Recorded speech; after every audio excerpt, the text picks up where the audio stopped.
Hello dear students, most welcome. Exam काफ़ी नज़दीक है। मैं आशा करता हूँ आपकी पढ़ाई बहुत अच्छी चल रही होगी, आपका अध्ययन बहुत ही तेज़ गति से आगे बढ़ रहा होगा। और ये अपना ज्योग्राफी का जो चैप्टर है बच्चों, ज्योग्राफी की जो सीरीज़ है, इस सीरीज़ में हमने बहुत सारे परिवर्तन किए हैं, बहुत सारे चेंजेस के साथ हमने आपके लिए ये बहुत ही एक शानदार क्लास बनाई है, जिसमें हम ऑब्जेक्टिव क्वेश्चंस के साथ साथ सब्जेक्टिव क्वेश्चंस भी करेंगे। परीक्षा के पैटर्न को ध्यान में रखते हुए हमने इसमें परिवर्तन किए हैं और अपनी ये सीरीज़ लगातार जारी रहेगी। आज की जो क्लास रहेगी ये बहुत ही खास होने वाली है। इस क्लास को पूरा देखेंगे और विशेष बात यह है कि अब हम चैप्टर वाइज क्लास जब वो कंप्लीट करेंगे, ताकि एक बार कोर्स हमारा कंप्लीट हो जाए। तो आज की इस क्लास में हमने चैप्टर फर्स्ट और चैप्टर सेकंड दो चैप्टर्स को लेकर के ये क्लास रेडी करी है। इसमें दोनों टाइप के क्वेश्चंस रहेंगे, ऑब्जेक्टिव और सब्जेक्टिव। बड़े शानदार प्रश्न है, परीक्षा में आने वाले प्रश्न हैं। तो आइए करते हैं शुरू और एक एक करके हम इन सारे क्वेश्चंस को देख लेते हैं। पहला क्वेश्चन है कि नव निश्चयवाद संकल्पना किसने प्रतिपादित की थी।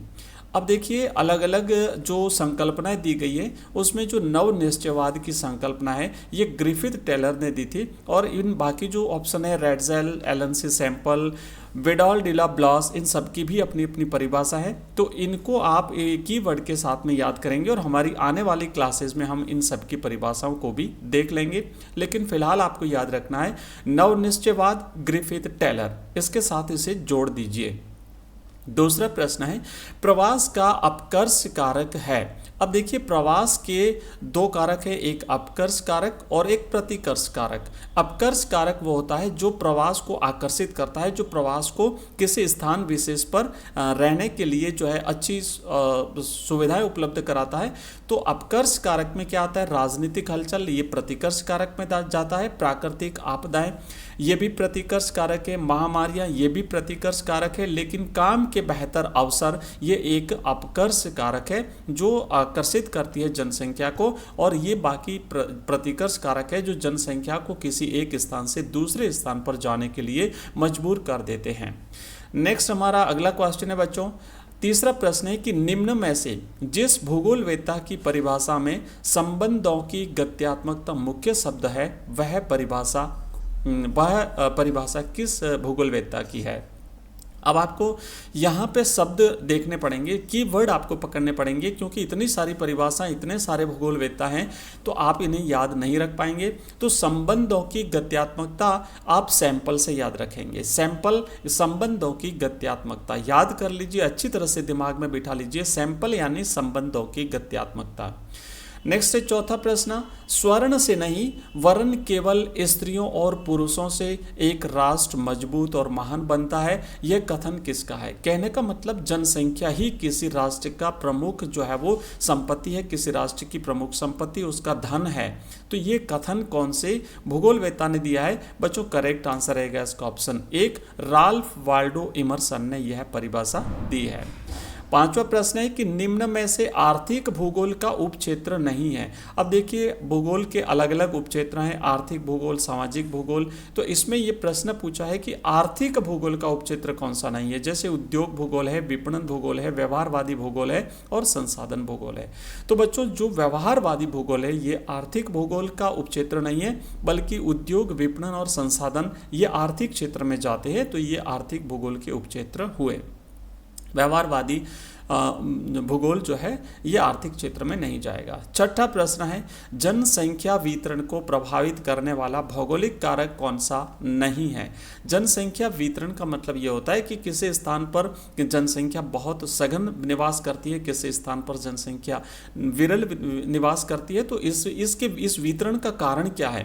तो इस वितरण को प्रभावित करने वाले बहुत सारे कारक हैं, भौगोलिक, सामाजिक, राजनीतिक। पर अभी पूछा है कि भौगोलिक कारक कौन सा नहीं है। जल की उपलब्धता भौगोलिक में जाएगा, भू आकृति भौगोलिक में जाएगा, जलवायु भौगोलिक में जाएगा, लेकिन नगरीकरण जो है बच्चों ये भौगोलिक में नहीं जाएगा। अगला क्वेश्चन है निर्वाचन भूगोल और सैन्य भूगोल निम्न में से किसके उपक्षेत्र हैं। सामाजिक भूगोल के, राजनीतिक भूगोल के, आवास भूगोल के या फिर आर्थिक भूगोल के। तो निर्वाचन भूगोल और सैन्य भूगोल ये दोनों राजनीतिक भूगोल के उपक्षेत्र हैं। अच्छी तरह से इन्हें दिमाग में बिठा लीजिए, राजनीतिक भूगोल, निर्वाचन और सैन्य भूगोल। अगला क्वेश्चन है, किस विचारधारा के अनुसार मनुष्य प्रकृति का दास है।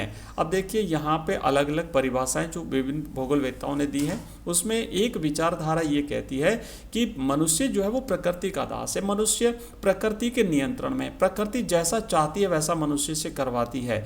तो ये परिभाषा नियतिवाद के अंतर्गत आती है। ऐसा नियतिवादी ये मानते हैं कि मनुष्य की नियति फिक्स है, प्रकृति ही ज़्यादा पावरफुल है। 9वां प्रश्न है, किस विद्वान ने कहा था कि लोगों की संख्या खाद्य आपूर्ति की अपेक्षा अधिक तेजी से बढ़ेगी, यानी जितना उत्पादन नहीं बढ़ेगा खाद्यान्न का, उससे ज़्यादा तेजी से जनसंख्या बढ़ेगी। ये कथन जो है वो थॉमस माल्थस का है बच्चों। करेक्ट आंसर है इसका ऑप्शन 1।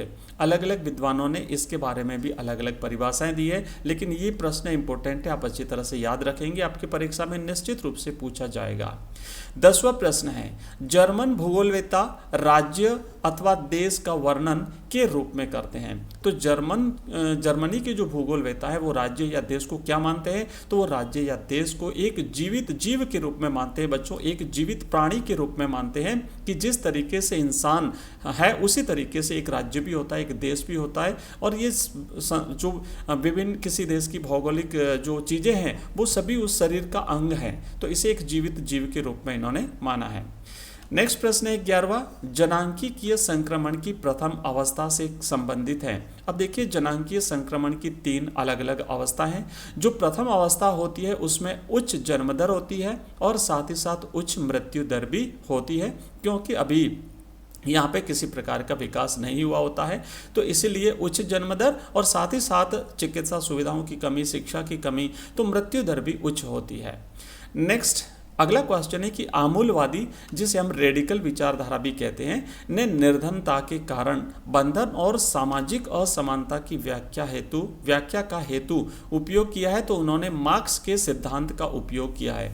आमूलवादी विचारधारा ने कार्ल मार्क्स के सिद्धांत का उपयोग किया है। कई बार ये प्रश्न पूछा जाता है कि कार्ल मार्क्स के सिद्धांत का उपयोग करने वाली विचारधारा कौन सी है, तो वो है आमूलवादी या रेडिकल विचारधारा।